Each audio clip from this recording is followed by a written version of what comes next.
gudoomiye ku-xigeenka gobolka Saraar ahna kusimaha gudoomiyaha gobolka ay wehelinayeen xubno ka tirsan cuqaasha gobolka Saraar ayaa maanta shir jirayd ay ku qabteen gudaha magaalada Caynaba waxa ay kaga hadleen biyo la'aan baahsan oo baryahanba ka jirtay deegaamo dhowr oo hoos yimaado gobolka Saraar kuwaas oo ay ka mid ahaayeen degmada Gargureed barkada Cali Xirsi Waridaad waxaana intii shirkan jirayd uu socday mas'uuliyiintu si wada jira wasaaradda biyaha Soomaaliland ugu baaqeen inay gurmad degdeg ah la soo gaadho dadka deegaanadaasi iyagoo sidoo kalena fariin culus u diray dhammaanba bulshada ku dhaqan gobolka taasoo ku aadan in loo diyaar garoobo maalinta roob doonta ee madaxweynaha Soomaaliland Axmed Maxamuud Silaanyo uu iclaamiyay roob doontii madaxweyne Axmed Maxamuud Silaanyo shalay iclaamiyay oo dalka Soomaaliland ilaah laga qabto taasana anaguna aan taakiidina oo aan hadda u baaqayo Saraar in laga diyaar garoobo dhammaanba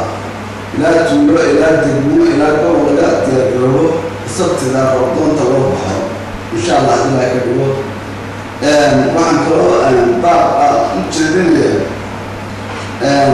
هذا عالم جاي سرد بيه وحد تتاء ما شاء الله يسرع أنا شغيل بالهي شغيل أدر غير أدر بعشرينه لكن أنتي كلا صدق ولا iyo garka wali ma hayno wax ma shaqeynayaan xagga halka anu Saraar markay saddex aan ka joogo 20 waxa joogay barkad biyo sirka biyaha waxaan aan oran si degdeg ah kormeer soo saar si degdeg ah kormeer soo saaro Saraar